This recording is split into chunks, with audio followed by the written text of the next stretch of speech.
నమస్కారం ఘంటారావానికి స్వాగతం ముందుగా ప్రధాన అంశాలు తిరుమల లడ్డూ కల్తీపై వేగవంతంగా సిట్టు విచారణ టీటీడీ ఈవో శ్యామలరావును కలిసి వివరాల సేకరణ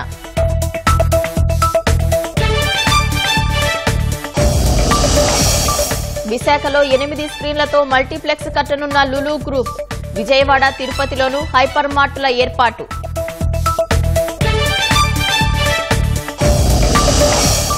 స్పీడ్ ఆఫ్ డూయింగ్ బిజినెస్ దిశగా ప్రభుత్వం అడుగులు సిఐఐ భాగస్వామ్యంతో కన్సల్టేటివ్ ఫోరం ఏర్పాటు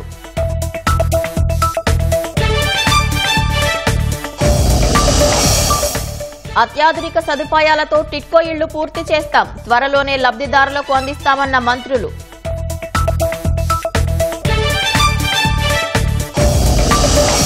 పండుగ సీజన్లో భారత తయారీ వస్తువులే కొనండి మన్ కీ బాత్ ద్వారా దేశ ప్రజలకు ప్రధాని విజ్ఞప్తి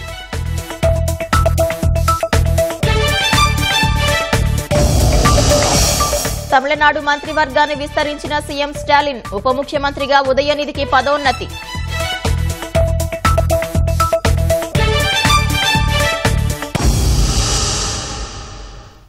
తిరుమల శ్రీవారి లడ్డూ అపవిత్రమైన ఘటనపై ప్రత్యేక దర్యాప్తు బృందం విచారణ వేగవంతం చేసింది తిరుపతి పోలీసు అతిథి గృహంలో రెండో రోజు సమావేశమైన సిట్ అధికారులు విచారణ విధి విధానాలను రూపొందించారు 3 బృందాలుగా ఏర్పడి క్షేత్రస్థాయిలో పర్యటించే అంశంపై చర్చించారు నెయ్యి కొనుగోలు లడ్డూ తయారీతో ప్రమేయం ఉన్న టీటీడీ ఉద్యోగులను పోలీసు అతిథి గృహానికి పిలిపించి వివరాలు సేకరించారు టీటీడీ ఈవోతో సమాలోచనలు జరిపారు తిరుమల శ్రీవారి లడ్డూ తయారీలో వినియోగించిన కల్తీ నెయ్యి వ్యవహారంపై గుంటూరు ఐజీ సర్వశ్రేష్ఠ త్రిపాఠి నేతృత్వంలో సిట్ బృందం సభ్యులు తిరుపతిలోని పోలీస్ అతిథి గృహంలో ఉదయం సమావేశమయ్యారు కుట్రను వెలికితీసేందుకు అనుసరించాల్సిన విధానాలు దర్యాప్తు తీరుతెన్నులను చర్చించిన అధికారులు 3 బృందాలుగా ఏర్పడి క్షేత్రస్థాయిలో విచారణ చేపట్టాలని నిర్ణయించారు డీఐజీ గోపీనాథ్ జెట్టి ఎస్పీ హర్షవర్ధన్ రాజు అదనపు ఎస్పీ వెంకట్రావు నేతృత్వంలో 3 బృందాలుగా దర్యాప్తు నిర్వహిస్తున్నారు టీటీడీ ప్రొక్యూర్మెంట్ జీఎం మురళీకృష్ణ ఇచ్చిన ఫిర్యాదులోని అంశాలను సిట్ బృందం పరిశీలించింది ఆయనను పోలీస్ అతిథి గృహానికి పిలిపించి వివరాలు సేకరించారు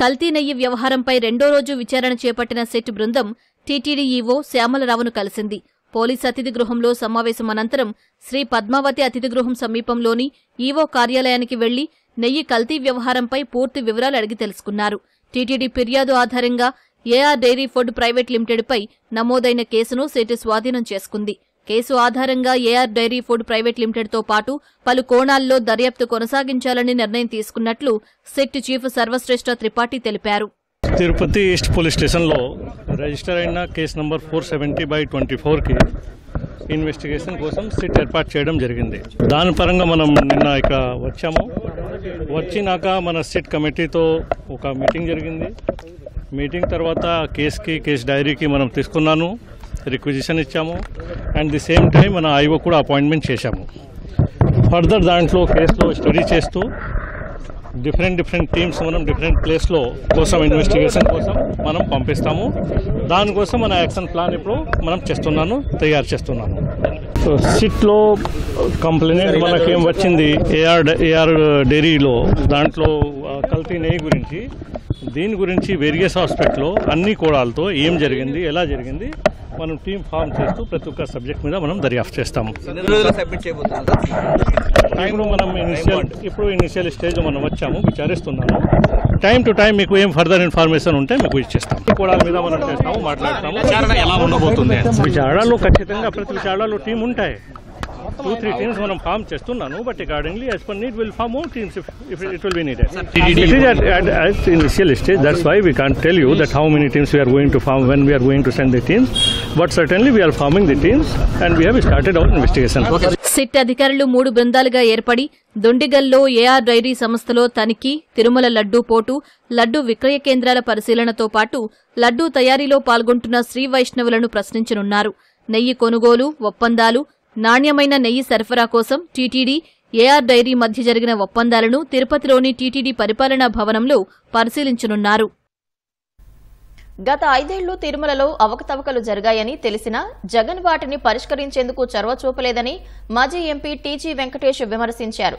కోట్లు ఖర్చు పెట్టి తిరుమల సెట్టింగ్ వేసుకుని పూజలు చేసిన జగన్ డిక్లరేషన్ పై సంతకం ఎందుకు పెట్టారని ప్రశ్నించారు. టీటీడీకి కల్తీ నెయ్యి సరఫరా విషయంలో నేరస్తులకు శిక్ష తప్పదని వెంకటేష్ అన్నారు. సుబ్బారెడ్డి గారిని పెట్టడం, కరుణాకర్ రెడ్డి మీద చాలా అభియోగాలు ఉన్నది. ఒక అన్య మతంలో ఆయన ఇన్ఫ్లుయెన్స్ ఉన్నది. నాకు నమ్మకం ఉంది తిరుపతి వెంకటేశ్వర మీద డిక్లరేషన్ ఇచ్చేదానికి ముందుకు పోనేవాడు. ఆయన బంధువర్గాన్ని, ఆయనకు కావాల్సిన వాళ్ళని ఎందుకు దీంట్లో పెట్టాడు అనేది ఒక క్వశ్చన్ మార్క్ గా ఉన్నది. ఎందుకు ఆ టెంపరీ నిర్మించినావు, ఆయన మీద అంత భక్తి ఉంది అంటే డిక్లరేషన్ ఇచ్చేసిపోవచ్చు కదా. మళ్ళీ ఆ ప్రసాదం తీసుకునేటప్పుడు మీ కెమెరాల ముందే ఆ ప్రసాదాన్ని తినకుండా పక్కకు పెట్టేయటం, ఇవన్నీ ప్రజలకు కండ్ల కట్టినట్లుగా కనపడుతూ ఉన్నాయి. కేసు పెట్టాలంటే మాంసమే దీంట్లో కలిపారు అనే వరకు వెయిట్ చేసే పని లేదు.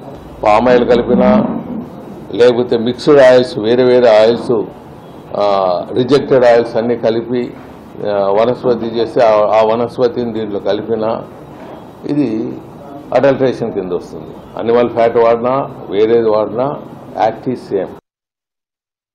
తిరుమలలో కల్తీ నెయ్యి సరఫరాకు ప్రాయశ్చిత్తంగా రాష్ట్ర వ్యాప్తంగా ఆలయాల్లో పూజలు, హోమాలు చేస్తున్నారు. ఉప ముఖ్యమంత్రి పవన్ కళ్యాణ్ దీక్షకు మద్దతుగా మంగళగిరిలోని వెంకటేశ్వర స్వామి ఆలయంలో జనసేన నేతలు శాంతి హోమం నిర్వహించారు. నెల్లూరు జిల్లా ఆత్మకూరులో జనసేన నేత నలిశెట్టి శ్రీధర్ ఆధ్వర్యంలో ఆత్మకూరు నుంచి సంగం వరకు 25 కిలోమీటర్లు పాదయాత్ర చేశారు. అనంతరం శివాలయంలో ప్రత్యేక పూజలు చేశారు. అనకాపల్లి జిల్లా యలమంచిలి ఎమ్మెల్యే విజయ్ కుమార్ అచ్యుతాపురం వెంకటేశ్వర స్వామి ఆలయంలో ప్రత్యేక పూజలు చేసి దీక్షలో పాల్గొన్నారు. ప్రసాదం తయారీలో జరిగిన దోష నివారణ కోసం విజయనగరం కోట వద్ద అపరాధ పరిహార పూజ నిర్వహించారు. బీజేపీ కిసాన్ మోర్చా విభాగం ఆధ్వర్యంలో శ్రీకాకుళంలో ఆందోళన చేశారు.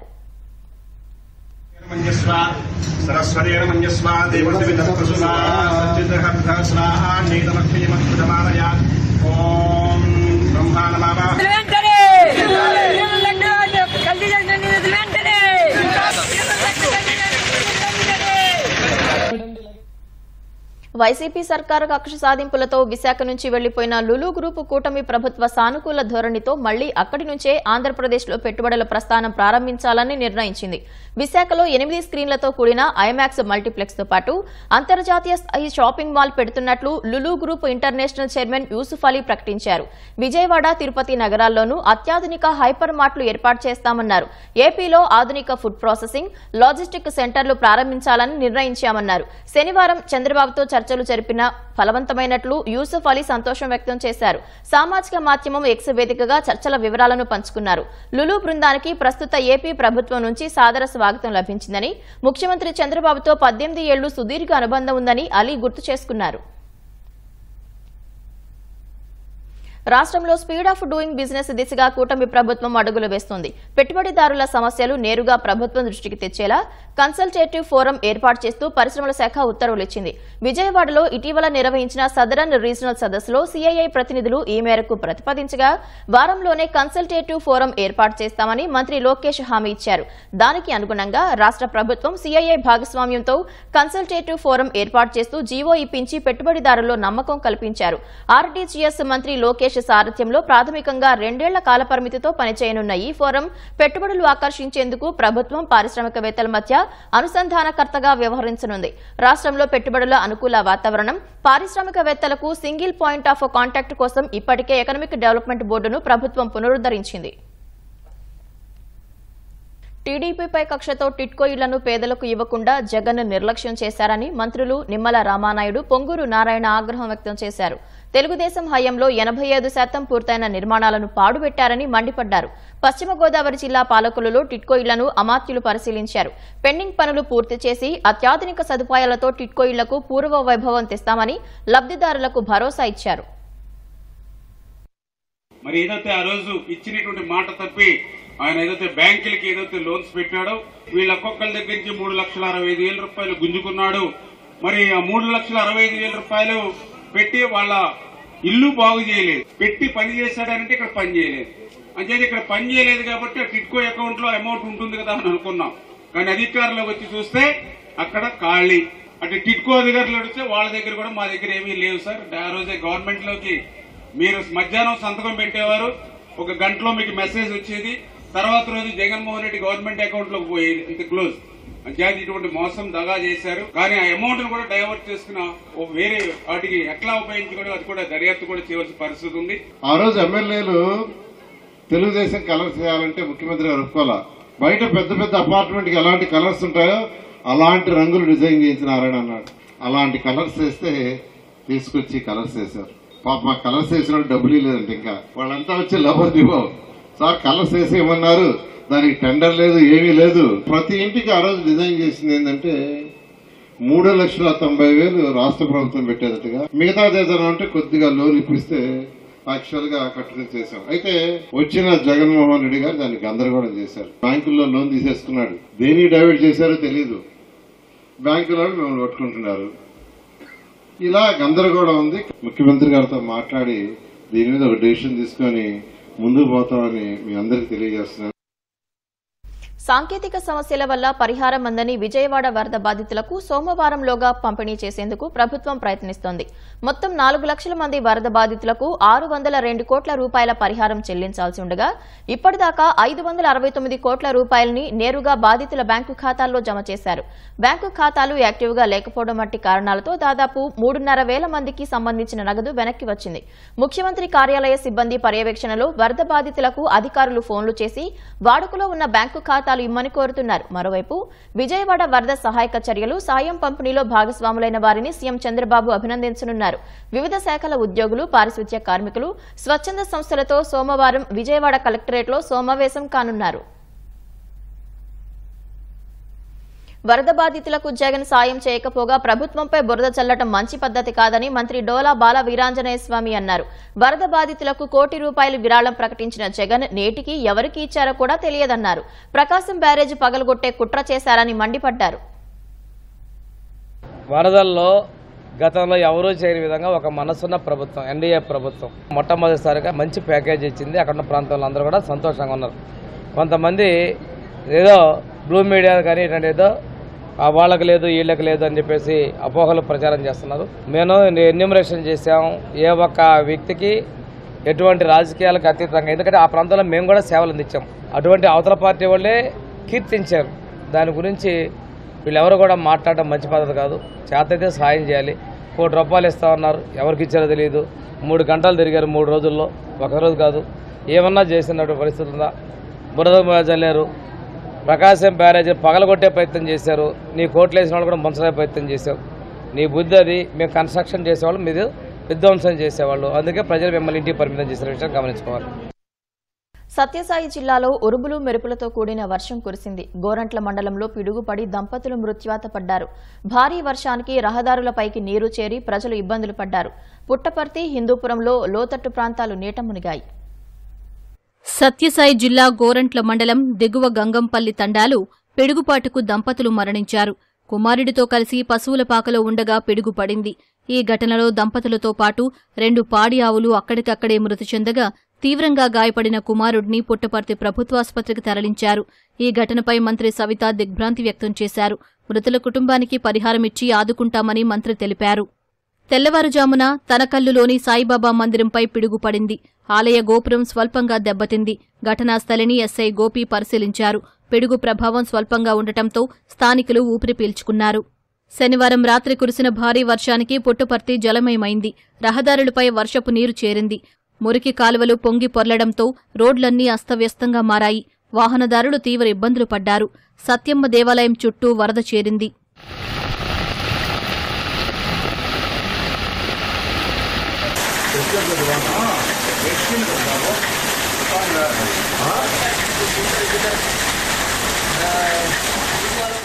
ఎడతెరిపి లేకుండా కురిసిన వర్షానికి హిందూపురం జలసంద్రమైంది. లోతట్టు ప్రాంతాలు నీట మునిగాయి. పట్టణంలోని Ahmednagar, railway road, Abadpet, Balaji circle road, Mukkadipeta, Srikanthapuram కాలనీల్లో ఇళ్లల్లోకి వర్షపు నీరు చేరింది. వరద నీటి తొలగింపునకు మున్సిపల్ అధికారులు చర్యలు చేపట్టారు.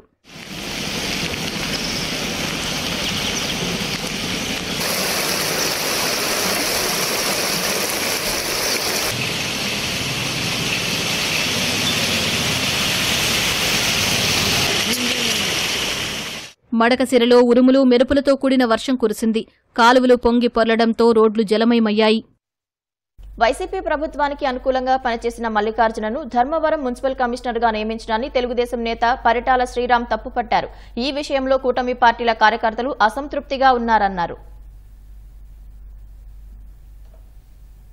3.5 సంవత్సరం పనిచేసిన మల్లికార్జున కమిషనర్ గారిని ఆయన్నే మళ్ళీ ఇక్కడ పోస్టింగ్ పడ్డము. 3.5 సంవత్సరం ఇక్కడ చేసినప్పుడు జనసేన కావచ్చు, తెలుగుదేశం కార్యకర్తలు కావచ్చు, లేకుంటే బీజేపీ కార్యకర్తలు కావచ్చు, కమిషనర్ నుంచి పడిన ఇబ్బందులు, ఇక్కడ జరిగిన అనేకమైన సంఘటనలు ఉన్నాయి. సంఘటనలో ఆయన ఇన్వాల్వ్మెంట్ ఉంది అంటూ మేమంతా అతన్ని మార్చుకుంటే బాగుంటుందని చెప్పి కమిషనర్ మినిస్టర్ గారితో కలిసి కూర్చొని ఆయన కూడా మాట్లాడడం, వినిపించడం జరిగింది మొత్తం సమస్యలన్నింటి మీద. ఆయన కూడా దాని మీద ఖచ్చితంగా దీన్ని ఆలోచన చేయాల్సిందే. ఆయన తీసుకునే నిర్ణయం కూడా ప్రజలకు కావచ్చు ఎక్కడ ఇబ్బంది లేకుండా తీసుకుంటారనే నమ్మకం కూడా ఆయన మీద పూర్తి స్థాయిలో ఉంది. కాబట్టి చిన్న అపోహలు గానీ, చిన్న డిస్టర్బెన్సెస్ ఉన్నాయనేది గానీ రకరకాలుగా బయట వస్తా ఉంటాయి. మాట్లాడుతున్నప్పుడు దాన్ని దయచేసి ఇది చేసుకోవద్దండి. రాబోయే 5 ఏళ్లు నియోజకవర్గ అభివృద్ధి, మా కాన్సన్ట్రేషన్ అంతా దాని మీద మాత్రమే ఉంటది. దాని మీదనే మేము ముందుకెళ్లాలని ఖచ్చితంగా చేస్తాం. భూ కబ్జాలు కావచ్చు, లేకుంటే గవర్నమెంట్ స్థలాల ఆక్రమణ కావచ్చు, ఫ్రీహోల్డ్ సర్టిఫికెట్ల మీద చేసిన ఫ్రాడ్లు కావచ్చు, ఎఫ్ఎస్ఎల్ పెట్టేసి ఎంఆర్ఓల ద్వారా చేసిన ఫ్రాడ్ కావచ్చు, ఈ రకమైనవి చాలా ఉన్నాయి. దాంతో పాటు ప్రజలు ఈ రోజు డ్యాములు చాలా వరకు మన చెరువులకు నీళ్లు తీసుకురావాలనే ఆలోచన కావచ్చు, ఇటువంటి అనేకమైన ఆలోచనల మీద ఆయన కూడా ఒక స్పష్టమైన ఒక అభిప్రాయంతో ఆయన ఉన్నాడు. తీసుకెళ్లాల్సిన విషయాలు కూడా పూర్తి స్థాయిలో ఆయన వరకు తీసుకెళ్లడం జరిగింది. దాని మీద ఒక మంచి నిర్ణయాన్ని ఆయన కూడా తీసుకుంటున్నారు. ధర్మవరం మున్సిపల్ కమిషనర్ మల్లికార్జున నియామక వివాదాన్ని పరిగణలోకి తీసుకుంటామని మంత్రి సత్యకుమార్ చెప్పారు. అన్ని కోణాల్లో పరిశీలించి తగు నిర్ణయం తీసుకుంటామన్నారు. ఎటువంటి వివాదం లేదు. అధికారి ప్రభుత్వం నియమించింది. అయితే అతను గతంలో అక్కడ ఉన్నప్పుడు కొంతమంది కొన్ని విషయాల మీద అతని మీద చిన్న ఆరోపణలు అంటే వ్యవహార శైలి మీద ఆరోపణలు వచ్చిన క్రమంలో నిన్న వాళ్ళందరూ వచ్చి చెప్పడం జరిగింది. సార్ ఈ కమిషనర్ ఈ విధంగా గతంలో ఉన్నారు అని నా దృష్టికి తేవడం జరిగింది. దాని మీద పునరాలు ఇస్తామని చెప్తాం. ఆ కూటమి నాయకులకైన తెలుగుదేశం పార్టీ నాయకులు పరిటాల శ్రీరామ్ గారు, అదే జనసేన నాయకులు మధుసూదన్ రెడ్డి గారు కూడా వచ్చి ఈ విషయం చెప్పడం జరిగింది. పునరాలు ఇస్తాం. ఎందుకంటే ఇతరత్ర ప్రభుత్వం నియమించింది. అయితే గతంలో అతని పనితీరు ఎలా ఉండింది, ఆ సందర్భంగా ఏముందనే విషయం నాకు తెలియకపోవడం వల్ల నన్ను ఒకసారి ప్రభుత్వం దృష్టికి తీసుకొస్తాను. ఏదైనా మార్పులు చేయాల్సి వస్తే మార్పులు ఒకసారి మాట్లాడి చేస్తామని చెప్పడం జరిగింది. నాకు పని జరగాల, ధర్మవరం అభివృద్ధి జరగాల, ధర్మవరాన్ని స్వచ్ఛ ధర్మవరం మారుస్తామని మాట ఇచ్చాం. ఆ దిశగా ప్రయత్నాలు చేస్తాం. పండుగ సీజన్లో భారత్లో తయారైన వస్తువులనే కొనాలని ప్రధాని నరేంద్ర మోదీ దేశ ప్రజలకు మరోసారి విజ్ఞప్తి చేశారు. మన్ కీ బాత్ 114వ ఎపిసోడ్లో మాట్లాడిన ప్రధాని ఈ కార్యక్రమం ప్రసారమై 10 ఏళ్లైన సందర్భంగా ఇది తనకు భావోద్వేగమైన ఎపిసోడ్ అని చెప్పారు. సామాజిక అంశాలను దేశంలో వివిధ ప్రాంతాల ప్రజలు చేస్తున్న కృషిని చాటి చెప్పేందుకు మన్ కీ బాత్ ఉపకరిస్తుందని మోదీ వివరించారు. దేశంలోని ప్రతి రంగంలో విదేశీ ప్రత్యక్ష పెట్టుబడులు పెరిగాయని వివరించారు. అమెరికా నుంచి 300 భారతీయ పురాతన కళాఖండాలు తిరిగి స్వదేశం రావడాన్ని ప్రస్తావించిన ఆయన భారతీయుల సెంటిమెంట్ ను ప్రపంచం గౌరవిస్తోందన్నారు. అక్టోబర్ 2 నాటికి స్వచ్ఛ భారత్ కార్యక్రమం ప్రారంభించి 10 ఏళ్లు పూర్తవుతుందన్న మోదీ ఈ కార్యక్రమాన్ని ప్రజా ఉద్యమంగా మలచడంలో కృషి చేసిన అందరినీ అభినందించారు. ఇది మహాత్మా గాంధీకి ఇచ్చే ఘనమైన నివాళిగా ఆయన అభివర్ణించారు. రెడ్యూస్, రీయూజ్, రీసైకిల్ అనే మాటే ఇప్పుడు ఎక్కువగా వినిపిస్తోందని చెప్పారు. దేశంలో వివిధ ప్రాంతాల్లో జల సంరక్షణకు జరుగుతున్న కృషిని ప్రధాని మోదీ ప్రశంసించారు. त्योहारों के इस मौसम में आप फिर से अपना पुराना संकल्प भी जरूर दोहराइए. कुछ भी खरीदेंगे वो मेड इन इंडिया ही होना चाहिए. कुछ भी गिफ्ट देंगे वो भी मेड इन इंडिया ही होना चाहिए. सिर्फ मिट्टी के दिए खरीदना ही वोकल फॉर लोकल नहीं है. आपको अपने क्षेत्र में बने स्थानीय उत्पादों को ज्यादा से ज्यादा प्रमोट करना चाहिए. ऐसा कोई भी प्रोडक्ट जिसे बनाने में भारत के किसी कारीगर का पसीना लगा है, जो भारत की मिट्टी में बना है, वो हमारा गर्व है. హర్యానాలో కాంగ్రెస్ నిర్వహిస్తున్న ఎన్నికల సభల్లో పాకిస్తాన్ అనుకూల నినాదాలు పెరుగుతున్నాయని కేంద్ర హోంమంత్రి అమిత్ షా ఆరోపించారు. కాంగ్రెస్ కార్యకర్తలు, నేతలు నినాదాలు చేస్తున్నా రాహుల్ గాంధీ వారిని అడ్డుకోవట్లేదని మండిపడ్డారు. ఎన్నికల ప్రచారంలో భాగంగా గురుగ్రామ్లోని బాద్షాపూర్లో నిర్వహించిన ప్రచార సభలో అమిత్ షా పాల్గొన్నారు. ఎన్నికల్లో పెద్ద పెద్ద హామీలు ఇచ్చిన కాంగ్రెస్ అధికారంలోకి వచ్చాక కర్ణాటక, తెలంగాణ, హిమాచల్ ప్రదేశ్లలో వాటిని నెరవేర్చలేకపోతోందని విమర్శించారు. మరోవైపు బీజేపీ ఏదైనా హామీ నెరవేర్చగలిగితేనే ఇస్తుందని చెప్పారు. సైనికులకు సంబంధించిన 1 ర్యాంక్ 1 పెన్షన్ డిమాండ్ను కాంగ్రెస్ నెరవేర్చలేదని 2015లో మోదీ ప్రభుత్వం దాన్ని అమలు చేసిందని గుర్తు చేశారు. అగ్నివీర్ పథకంపై రాహుల్ గాంధీ అవాస్తవాలు ప్రచారం చేస్తున్నారన్న షా ఆయన ఒక అబద్దాల యంత్రమని అభివర్ణించారు. కశ్మీర్లో అధికారంలోకి రావడానికి కాంగ్రెస్ పార్టీ, రాహుల్ గాంధీ ఆర్టికల్ 370ని మళ్లీ తీసుకొస్తామని చెబుతున్నారని అమిత్ షా ఆరోపించారు. हमारे हरियाणा में नया ट्रेंड देख रहा हूं। हथीन से लेकर थानेसर तक और थानेसर से पलवल तक कांग्रेस के मंचों पर पाकिस्तान जिंदाबाद के नारे लगे। मैं पूछना चाहता हूं राहुल बाबा को, ये आपकी पार्टी के नेता, आपके कार्यकर्ता पाकिस्तान जिंदाबाद के नारे लगा रहे हैं, क्यों चुप हो भाई? क्यों नहीं रोकते? तुष्टीकरण में कांग्रेस पार्टी अंधी हो गई। एक कांग्रेस पार्टी और राहुल बाबा कश्मीर में सरकार बनाने के लिए कहते हैं हम धारा 370 को वापिस लाएंगे। राहुल बाबा आप तो क्या, आपकी 3 पीढ़ी भी 370 को वापिस नहीं ला सकती। తమిళనాడు మంత్రివర్గాన్ని ముఖ్యమంత్రి ఎంకే స్టాలిన్ విస్తరించారు. 4గురిని కేబినెట్లోకి తీసుకున్నారు.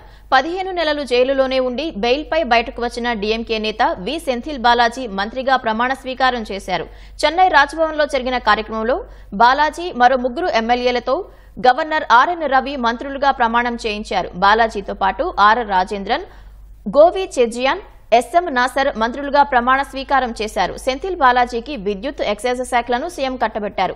చెజియాన్ కు విద్యాశాఖ, నాసర్ కు మైనారిటీ వ్యవహారాలు, రాజేంద్రన్ కు పర్యాటక శాఖ బాధ్యతలను అప్పగించారు. సీఎం కుమారుడు ఉదయనిధి స్టాలిన్ కు ఉప ముఖ్యమంత్రిగా పదోన్నతి కల్పించారు. ఉదయనిధి ఇప్పటికే మంత్రిగా ఉన్నందున ప్రమాణ స్వీకారం చేయలేదు. కొత్త మంత్రులకు ముఖ్యమంత్రి స్టాలిన్, ఉప ముఖ్యమంత్రి ఉదయనిధి స్టాలిన్ అభినందనలు తెలిపారు.